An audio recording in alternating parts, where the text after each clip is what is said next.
Dahil February po ngayon, siyempre, wala tayong ibang pag-uusapan sa umagang ito, kundi patungkol sa pagmamahal. At ako po, kung bibigyan po ako ng pagkakataon na magtanong sa mag-asawa na may matagal ng pagsasama, sino po ba rito ang mayroong 25 years na kasal? Ayan, si Ate Libay. Congratulations, Ate Libay. Purihin natin ang Panginoon dahil madalang na ang nakakarating sa 25 years, lalo na sa panahon ngayon kami po hindi umabot. Ilan taon na ba kami? Parang 17 years or 18 yan. Pag ganun na kami. Hindi kami umabot dahil nauna na siya sa Diyos. Pero ano nga po, no? Kung tatanungin ko rito kayo, no, itong mag-asawang ito, isa sa mga sikreto para sa mag-asawa ay tumagal, alam nyo naman ang sagot, siyempre, kailangan may pag-ibig. Ewan mo ba? Do you agree with that? Na ang isang sikreto ng matagal na relasyon para magtagal ay kailangan may pag-ibig. That's, ano na yan parang alam na natin lahat yan. Pero ang pinakamagandang tingnan natin doon, hindi lang basta pag-ibig. Ewan mo ba? Kaya nga sabi, hindi puro pag-ibig May isang naririnig ko yung ganung kasabihan, hindi puro love, ano yung papakain mo sa akin? Di ba? Pero ang mahalaga sa umagang ito na yung pag-ibig na meron tayo sa kapartner natin o sa mahal natin sa buhay, dapat ito ay natatranslate o nabibigyan, malalim na pagtingin, kundi yung salitang may init. Di ba? Pag nagmahal dapat, hindi lang basta mahal, kundi punong-puno ng init. Amen? May init pa po yung pagmamahal ng katabi nyo sa umagang ito? Kasi otherwise, ang isang pag-ibig na walang init ay patay. Malamig. At ang malamig ay bangkay. Di ba? Ayaw naman natin pumasok sa isang relasyon o sa isang pag-iibigan na ang pag-ibig ay parang walang kalatoy-latoy. Gusto niyo po ba, yung mga walang asawa dito, gusto niyo po ba yung pag-ibig na walang kalatoy-latoy? Di ba? Ayaw naman natin, di ba? Tayo may mga asawa, as much as possible, gusto natin yung pag-ibig na ibinubuhos sa atin, nararamdaman natin. Di ba? May init, may passion. Narinig niyo po ba yung salitang passion? Nung tinignan ko yung word na passion, yung katumbas sa Tagalog ng salitang passion, ito yung, sabi ng dictionary, silakbo ng damdamin. Matindi, no? Na ang pag-ibig pala ay hindi lang basta emosyon, hindi lang basta sabihin mahal kita, kundi ang sinasabi na kapag ang isang pag-ibig ay driven by passion, ito'y dapat sumisilakbo o merong matinding pagnanais na iparamdam yung pagmamahal na yon doon sa mahal mo sa buhay. Yung silak mo, ang isang sa mga root word niyan ay kumukulo. Di ba? Hindi lang basta mainit, nag-aalab. Hindi, pag sinabing kumukulo, yung tubig ay hindi niya makontain yung init.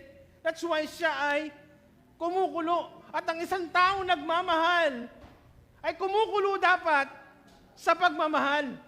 Hindi makontain. That's why, kapag ang isang tao ay nagmamahal, hindi na makontain yung kanyang damdamin. Gagawa siya ng paraan para ipakita.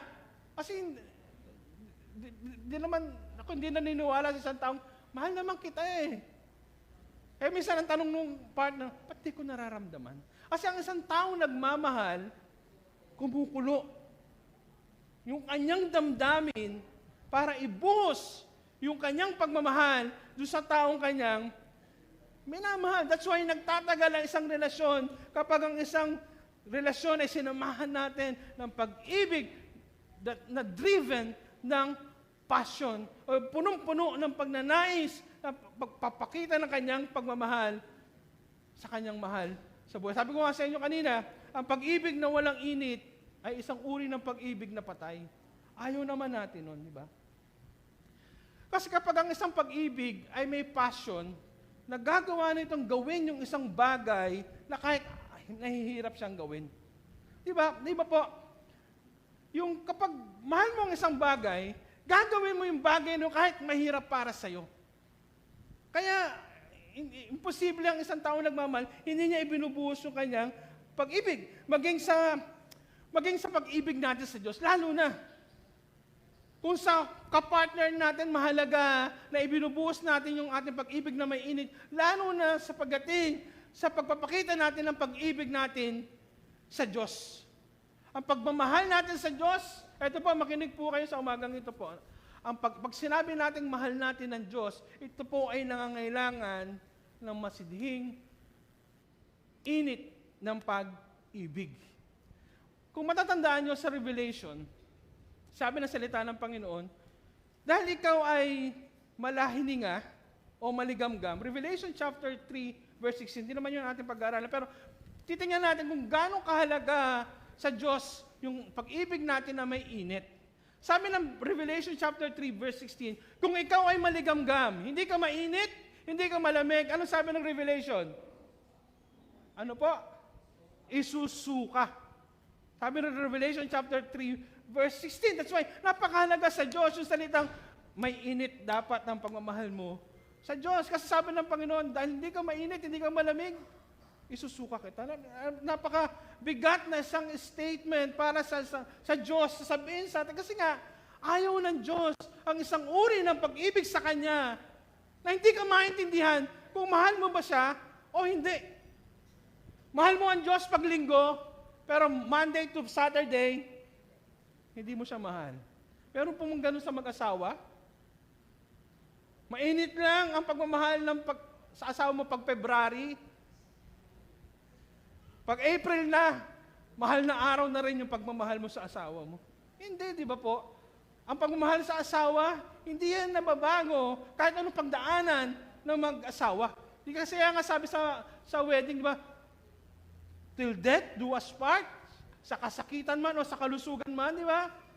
Hindi naghihiwalay. Kasi yung uri ng pag-ibig na in-establish ng Diyos sa pag-aasawa, ay dapat ito'y punong-puno ng init. That's the same with the love na ibinubuhos natin sa Diyos. Kaya sabi ng Diyos, ayoko ng ganyang klaseng pag-ibig. Kaya mabigat po itong pag-uusapan natin sa umagang ito. Na yung pag-ibig ba na ibinubuhos natin sa Diyos ay may init o wala.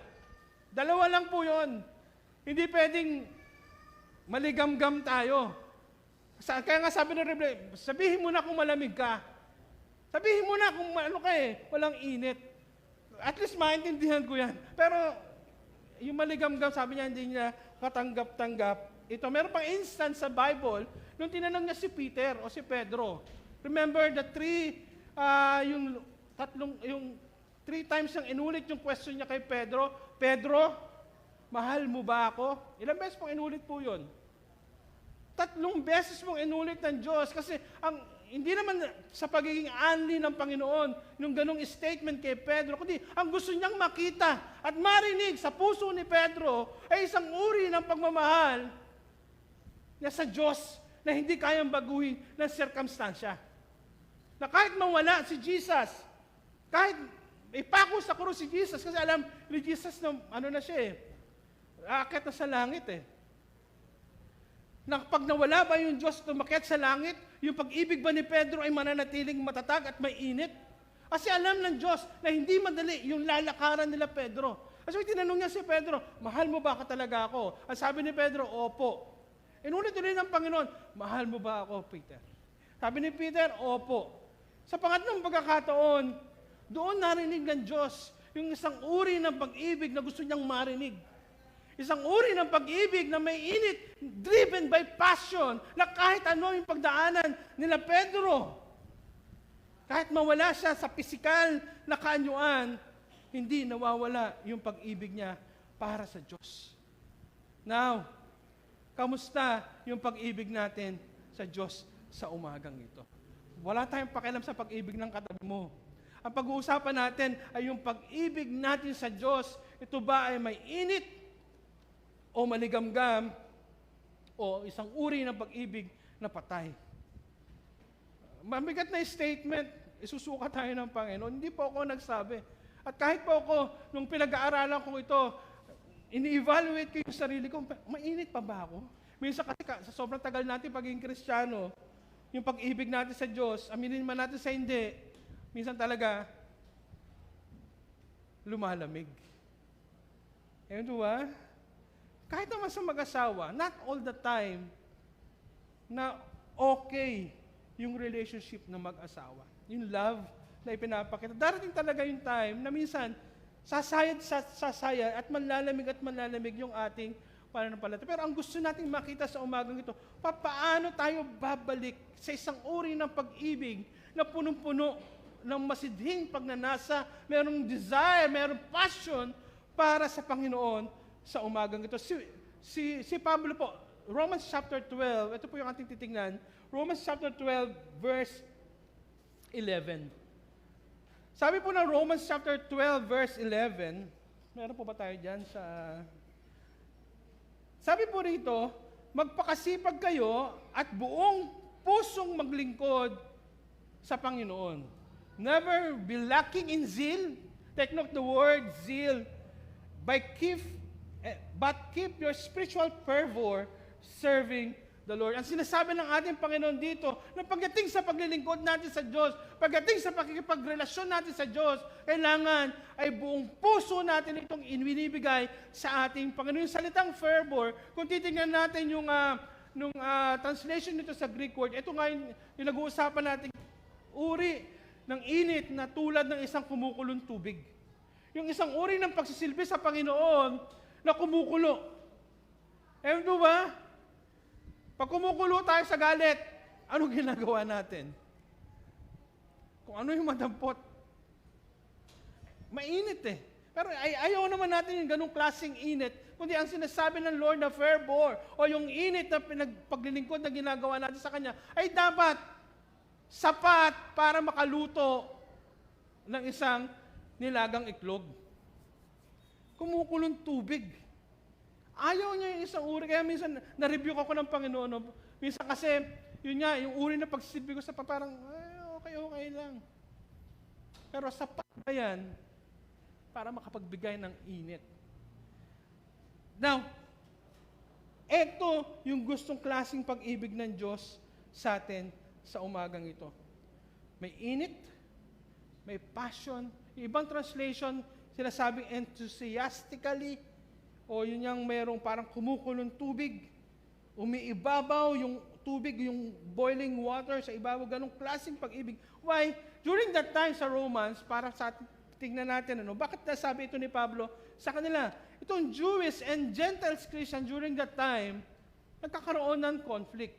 Pakiramdam ng mga Gentiles during that time, sila ay less superior. Ibig sabihin, mababa yung tingin nila sa kanilang sarili. Kasi itong mga Hudyo, ang tingin naman sa kanila ay mataas. Kaya pag sa church, during Romans time, ang mga Jewish ay nasa harapan. Hindi naman kayo Jewish.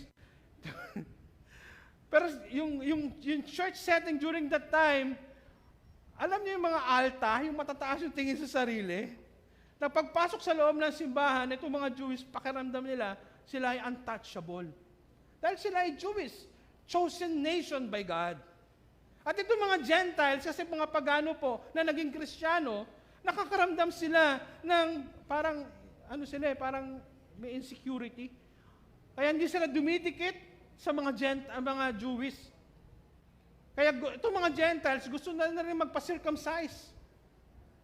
Kasi gusto nilang maging katulad ng mga Hudyo. Kasi pakiramdam nila, na mas pagpapalain sila ng Diyos kapag sila ay naging parang Hudyo. Mas malapit sa blessing kapag Hudyo, pero pag Gentiles, hindi. Kasi nagkaroon sila ng ganun conflict. Kaya yung passion nila, yung init nila sa pagdating sa paglilingkod ng Panginoon, sa paglilingkod sa Panginoon, ay hindi na ganun kainit. Nawala yung init nila kasi pakiramdam nila ng mga Gentiles ay ang layo nila sa Diyos. Ito mga Jewish naman, pakiramdam nila, ang lapit nila sa Diyos. Pero hindi. That's why, nirebuke sila ni Pablo through this text sa Romans chapter 12. Ito yung isang main reason kung bakit siya sumulat sa Roman para paalalahanan, parehas, itong mga Hudyo at itong mga Gentiles, at ito yung dapat nyong gawin. Niremind sila ni Paul na yung init dapat ay hindi nawawala whether you are a Jews or Gentiles Christian. Kung i-apply natin sa umagang ito, mahalaga, Ano man yung pinagdadaanan natin, gaano man tayong katagal, gaano man tayong kaluma sa loob ng simbahan, ano mang sitwasyon ang meron tayo, ang mahalaga sa umagang ito, ang pag-ibig natin sa Diyos ay punong-puno ng init. Kahit may problema, dapat yung love mo sa Diyos ay mayroong init. Now, bakit nga ba yung passion ay importante? Sa isang atleta, alam ng atleta na mahirap yung kanilang pinasok. He subjected himself sa training at sa discipline kasi yun yung kanyang passion. Ibig sabihin, ang passion, ito yung driving force para magawa mong magpatuloy sa anumang pinasok mong larangan. As a Christian, hindi po madali yung ating buhay Kristiyano. Ewan ko ba? Totoo namang masaya ang buhay ng isang Kristiyano. Pero not all the time. May mga pagkakataon talaga na ang buhay ng isang Kristiyano ay minsan talaga sumasayad. Amen. Kahit naman Kristiyano, may problema sa buhay. Po ba? Walang ligtas. Hindi naman porke tinanggap natin si Kristo, hindi na tayo magkakaproblema. Sabi nga natin, ito ay katotohanan ng buhay. Pero ang mahalaga sa umagang ito, na ang ating pagmamahal sa Diyos ay driven by passion. Whatever na pagdaanan mo, mamatay man ang asawa natin, magkaroon man tayong mabigat na problema, hindi nababawasan yung init mo sa Diyos.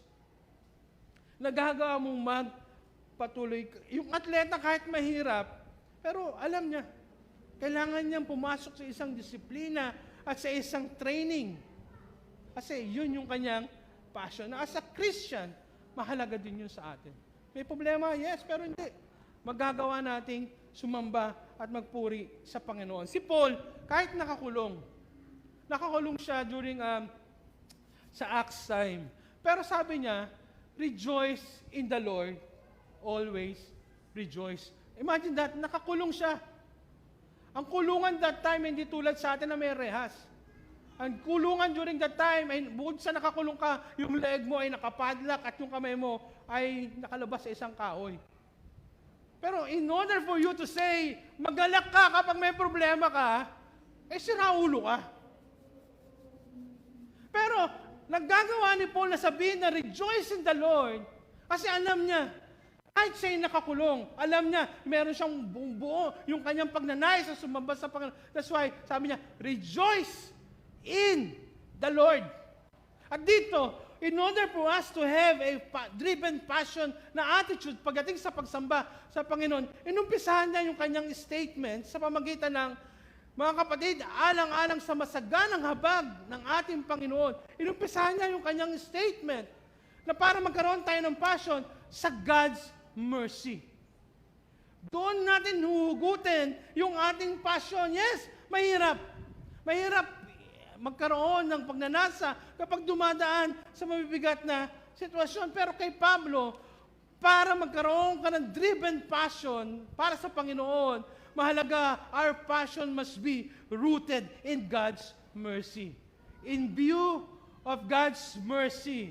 Ibig sabihin, hugutin natin yung ating matinding pagnanais na lumapit sa Panginoon. Hindi kung saan-saan, hindi sa emosyon mo. Kasi pag emosyon lang, nanay, di ba? Kadalasan, namamatay yan. Kaya kapag ang pagmamahal mo sa asawa mo ay emosyon lang, darating yung time, pag dumaan kayo sa mabigat na problema, mawawala.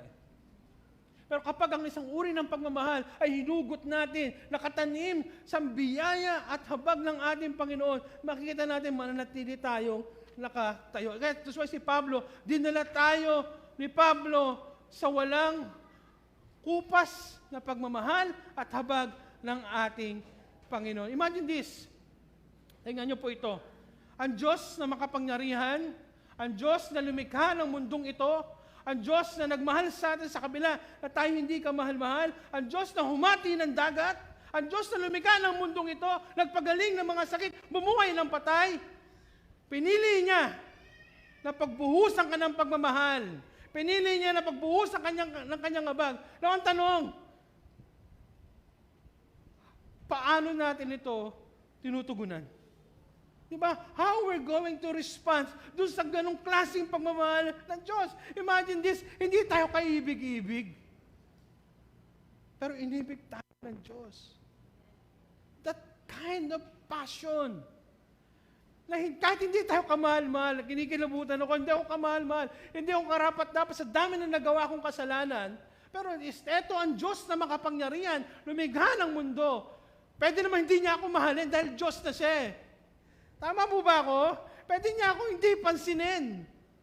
But still, He chose to pour out His mercy sa akin. Now, parang nakakaya naman sa Diyos kung ang ginagawa nating pagsamba sa Kanya ay napakalamig.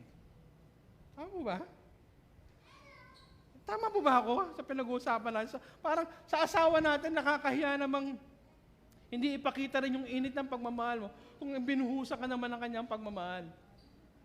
Parang, kung titingnan natin ito, parang nakakahiya sa Panginoon, na binuhusan tayo ng pagmamahal, inibig tayo ng Diyos, pero yung uri ng pagmamahal na ibinibigay natin sa Kanyang malamig pa sa tikoy ng incheck.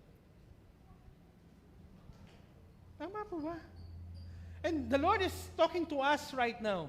Kinakausap tayo na kahit po ako, na yung ito bang pagmamahal ko sa Diyos, parang ikaw na lang ang mahihiya sa sarili mo eh. Parang hindi sapat itong binibigay ko ng pagsamba at pagmamahal sa Diyos kasi higit pa itong ibinigay ng Diyos para sa akin. Now, anong tugon natin? Isang pag-ibig na malamig, isang uri ng pag-ibig, at minsan ito yung nagiging tugon natin eh, ningas kugon. Alam niyo ba yung ningas kugon? Mainit ngayon, maapoy ngayon, maya-maya, patay na.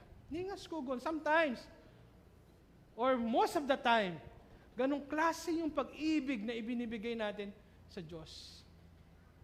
Nakakaya. Nakakaya po ba? Yes. Ako po nahihiya sa Diyos pag ganong klase yung pag-ibig na ibinibigay ko sa Diyos. Binuhusan ako, inisip ako ng Diyos eh. Mula pa lang sa sinapupunan ng aking magulang, inisip niya na ako. Jasin, inisip ka na ng Diyos. At ito si Jasin na ito, pagbubuhusan ko yan ng pagmamahal. Pero yung uri ng pag-ibig na ibinibigay natin sa Diyos, kaano ito kainit? That's why sabi ni Paul, in view of God's mercy. Yes, minsan talaga nagpe-fail tayo, pero sinasabi ni Pablo, doon tayong mag-ugat. Pag nawawala tayo sa wisyo, babalik ka lang. Inibig ako ng Diyos kahit hindi ako parang bumalik tayo doon sa ulirat. Minsan sa mag-asawa, pag nawawala, sa dami ng problema, kapag nawawala tayo doon sa tamang direksyon, balik ka lang doon sa pagmamahal mo sa asawa mo. Kung paano mo siya minahal nung una. Di ba? Ano ba yung minahal ko sa kanya noon? Ba't ko ba siya nagustuhan? Bakit ko ba siya minahal? Kasi paano bumalik ka, hindi ka pumokus doon sa emosyon mo. Ngayon, minsan pag galit na galit tayo, nakapokus tayo sa emosyon. Sabi ni Pablo, itong passion mo sa Diyos, doon mo hugutin sa mercy o sa habag ng ating Panginoon. Now, kamusta tayo sa umaga? Why is it important na ang ating passion ay rooted sa mercy of God? Ito po, matutulungan tayo nito para tayo manatili sa tamang direksyon. Kapag ang tao kasi kapag emotionally talagang hype na hype, kadalasan namamali yung kanyang direksyon eh. Di ba? Yung parang, wala ka nang ibang nakikita kundi yun. Pero ang gustong uri ng pagmamahal ng ating Panginoon ay isang uri na may init na tama yung direksyon. Tama yung direksyon. May passion, may masidim pagnanasa, pero may direksyon. Hindi bira ng bira. Hindi, sige na, gawin na natin yan lahat. Mainit ako ngayon. Hindi, ang gustong uri ng pagmamahal ng Diyos ay isang uri na may init na merong direction. And magagawa lang natin yan if our passion is rooted sa biyaya ng ating. Mapapansin mo kapag sumusobra ka na, tulad ng mga Gentiles, sumobra sila eh. Feeling nila, untouchable sila. Sumobra. Hindi nila inisip na yung mga ibang tao. Feeling nila mataas sila, superior sila. May init, pero maling direksyon. Ito namang isa, walang passion. Kaya sabi ni Pablo, bumalik tayo sa habag ng Diyos. Whether we are Jews or Gentiles, mahal kayo ng Diyos. At yung init ay magpatuloy sa hugutin natin ito sa ating Panginoon kasi we will remain in the right path. And also, yun nga, yung passion natin ay hindi nakabase sa ating emosyon. Yung init na bilang isang Kristiyan, hindi based dun sa anong damdamin mo ngayon. Kaya sabi ni Pablo, naintindihan ko si Pablo, that's why sabi niya, mag-alak ka kapag may problema ka, rejoice in the Lord, always rejoice, kahit may problema. Kasi, yung passion niya sa Diyos ay hindi nakatungtong sa kanyang emosyon. Pwede namang magreklamo si Paul wala naman akong ginagawang masama. Pero mapapansin natin sa bibig ni Paul, hindi complain yung lumalabas kahit may problema. Hindi pagreklamo, hindi pagsisisi sa iba, hindi naghahanap ng butas sa iba, kundi puro rejoice in the Lord. Kasi tama yung kanyang passion, nakatanim sa mercy ng ating Panginoon. Pag gano'n yung ating passion, yung passion ay nakatanim sa biyaya ng ating Panginoon, anuman yung ating pagdaanan, magagawa mong itaas mo ang iyong kamay, sumambas sa Diyos kahit may problema, magpatuloy kahit bigat na bigat. Kasi nakatanim ka sa habag ng Diyos. Lagi kang babalik doon I remember nung kami po ay tinanggap namin yung calling namin sa Naik, Cavite. Yan. 7 years ago, more than. Nandito na ako sa sukat noon, nag-serve, may ginagawang maayos naman. Pero I know the Lord is calling us sa isang lugar na hindi ko gusto. Di ba? Para sa mga nakapunta, yung pong lugar ay takbuhan ng mga nakatakas sa kulungan. Yung lugar po na yon, yung church na doon sa community ay ang mga nakatago po doon ay mga halangang bituka. Kwento ko na rito, minsan dumalaw kami ni Brother Koy. May nagsasaksakan sa tabi namin. Napapagkama lang kaming, spy, police, kasi malalaking siya na. Ang sama ng tingin ng tao sa amin doon kapag bumibisita kami sa community. Sabi ko sa Lord, ayoko na itong lugar na to. Pero during that time, may ministry kami sa call center. May isa akong kaibigan nagtatrabaho sa call center. Parang mas convenient sa call center mag-ministry. Mga sosyal, mga tinuturuan. Sa Jollibee kami nagsisession. May pakain ng McDonald's, ng Jollibee after that. Parang ang sarap. At yung Naik, ayaw ko. Personally, ayaw ko. Pero, nireview ko ng Lord dun sa mercy niya. Ikaw nga masahol ka pa dun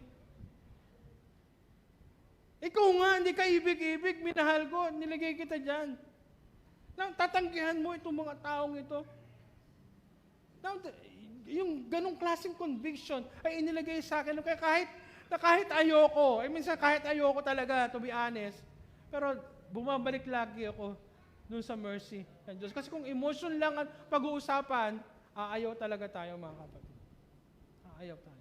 Pero dahil yung passion dapat natin nakatanim sa biyaya ng Panginoon, magagawa mo isang bagay na hindi mo kayang gawin. Sa buhay mag-asawa, ewan ko kung naranasan nyo na po ito. Sa buhay mag-asawa, may mga bagay ka na nagagawa na hindi mo kayang gawin nung ikaw ay binata. O hindi mo kayang gawin. Nung kami, yung mag-asawa ko, nagkasakit po siya ng breast cancer, stage 4, at dumating siya sa punto na bedridden. Ako po yung tao na madirihin. Maarte! Ayaw ng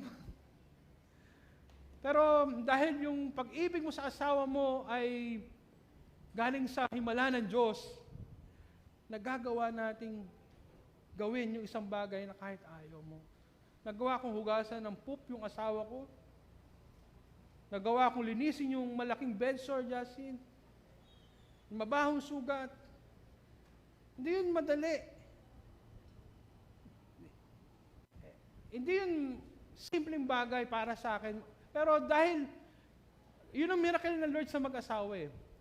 Kaya ang pinag-isa ng asawa, may himalaya ng Diyos. Balot yan ng himala ng Diyos. Kasi, may magagawa kayong mag-asawa na hindi nyo kayang gawin before.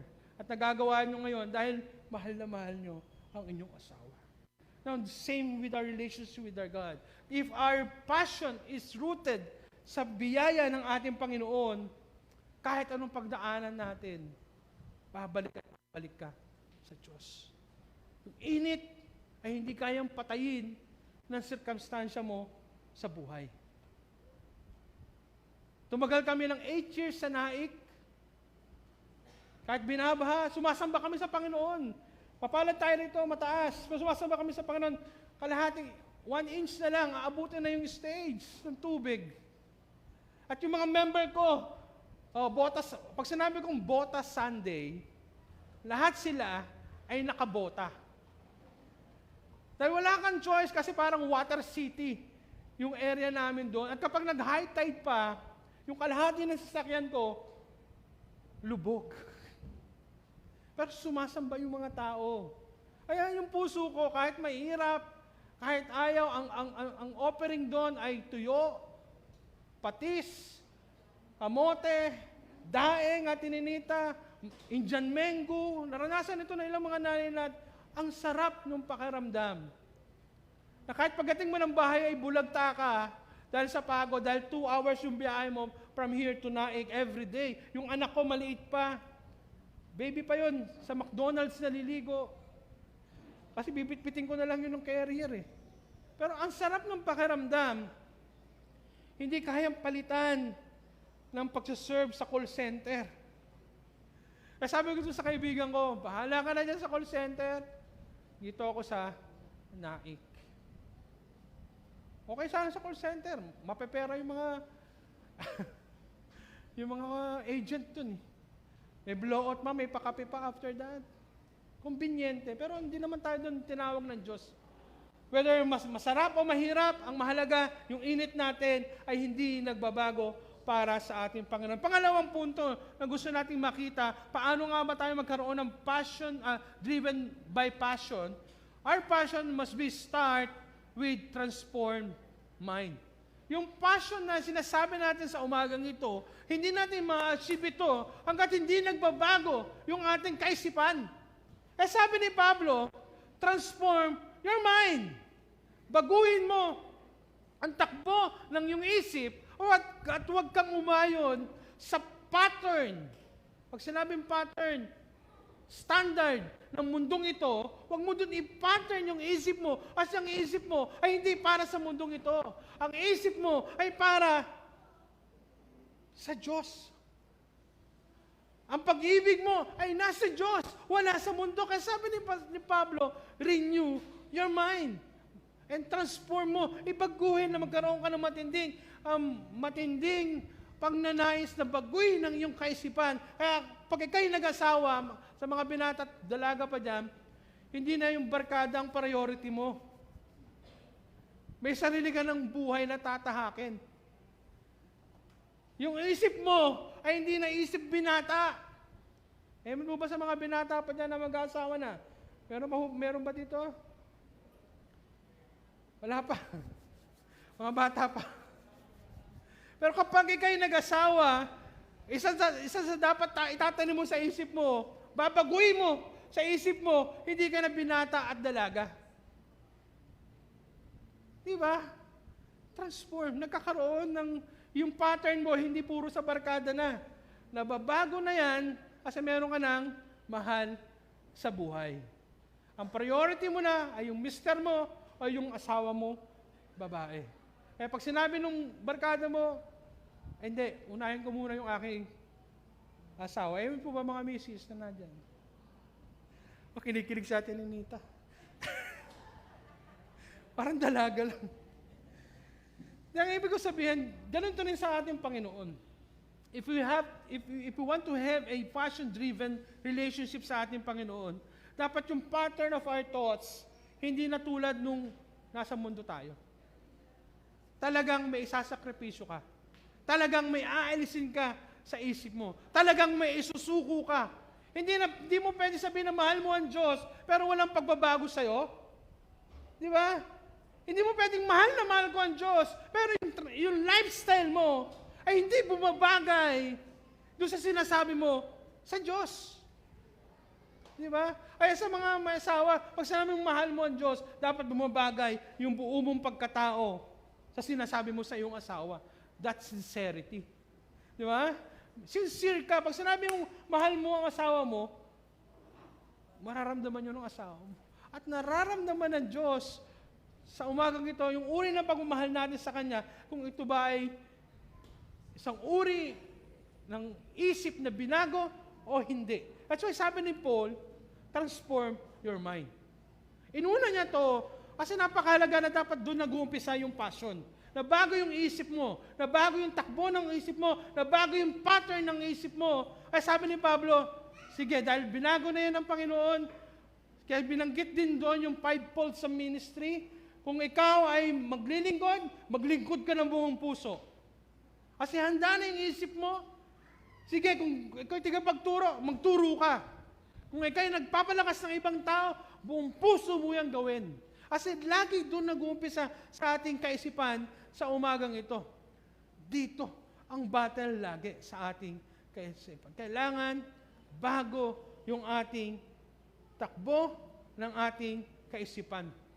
Yung transformation, ito po, nabanggit ko na, meron pa naman ng oras. Ito po. Yung transformation na gusto natin pag-usapan ay dapat organic. Pag sinabing organic, natural, di ba? Hindi pilit, hindi kailangan. Hindi. Yung, masarap yung isang uri ng pagbabago na natural sa'yo. Kusa. Hindi ka napipilitan. Kasi yung ganong klaseng pagbabago ay tumatagal. Kasi kapag isang uri ng pagbabago na pilit, hindi yan tatagal kapag muling sumalang sa kabigatan ng buhay. Kaya yung mga nagpaparehab, sabi ko doon sa mga nakakausap ko, kapag mayroong mga pamilyang lumalapit sa akin, dapat ang salitang gusto magparehab ay nanggagaling doon sa may katawan. Kasi kung hindi manggagaling doon sa may katawan, ikaw lang ang may gusto, paglabas niyan, ganun pa din. Na kapag yung tao ay nag-decide siya mismo, gusto ko magbago, gusto ko magparehab, samantalahin natin yun. Kasi yung thought niya, nababago. At dito, mahalaga sa atin sa umagang ito, na kailangan natin na magkaroon ng transformed mind para mag-umpisa yung init na pagsamba na hinahanap sa atin ng Diyos sa umagang ito. Ewan po ba? Dalawang bagay na natin napapag-usapan, no? Passion na nanggagaling sa mercy ng ating Panginoon, passion na nag-uumpisa sa pagbabago ng ating kaisipan, at pangatlo, ang passionated heart, o ang isang tao na punong-puno ng passion, alam niya yung itinitibok ng puso ng Diyos.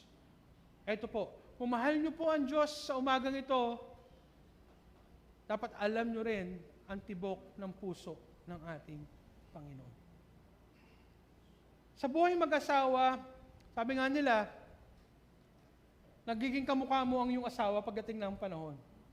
Mamili na lang kayo kung anong mukha yung gusto nyo maging kamukha. Pero ibig sabihin, parang, napapansin nyo ito, no? Parang nagiging magkamukha kayong mag-asawa. Yung asawa ko, hindi ko naging kamukha kasi maputi yun eh. Gusto ko ma-achieve eh. Hindi ko na-achieve. Maputi yung asawa ko. Ako, nanatiling ganitong kulay. Pero at least, yung wavelength nyo ay nagkakaintindihan. Imagine this, kami mag-asawa, opposite yung aming attitude. Siya gusto niya, siya conservative, ako medyo hindi.